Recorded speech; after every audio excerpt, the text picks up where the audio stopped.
Hi everyone, welcome to the Keyframe. More here from BloopAnimation.com with the latest news from the world of animation and visual effects.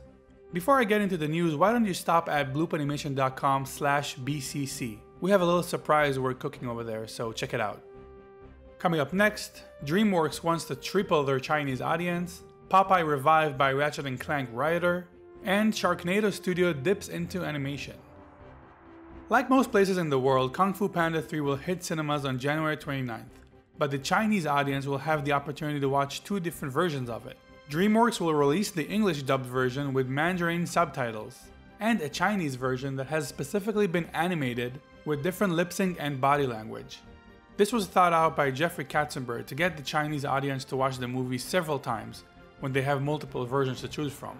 He said to Hollywood Reporter, "You'll have to see it twice to compare the differences between the English and Chinese versions. But twice is not enough. You'll actually have to see it a third time to decide which is your favorite."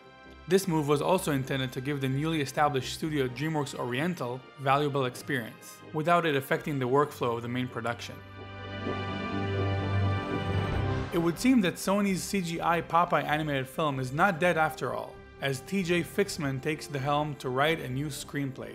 Fixman is most known for being one of the writers behind the Ratchet Clank games, as well as the upcoming film, and has been tasked by Sony to write a new story for a possibly revived Popeye film.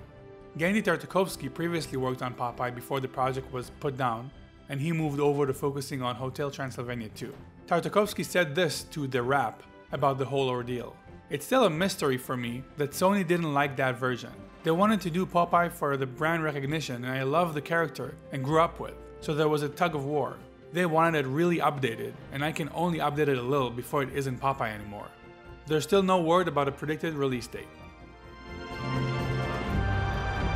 The Asylum, best known for releasing a huge roster of mockbusters of popular films, such as Transmorphers and Atlantic Rim, as well as a few original films such as Sharknado, has decided to give animation a shot. Easy's Way Home, the Asylum's first animated mockbuster, will be released this spring, and will be the first film of their new established animation division.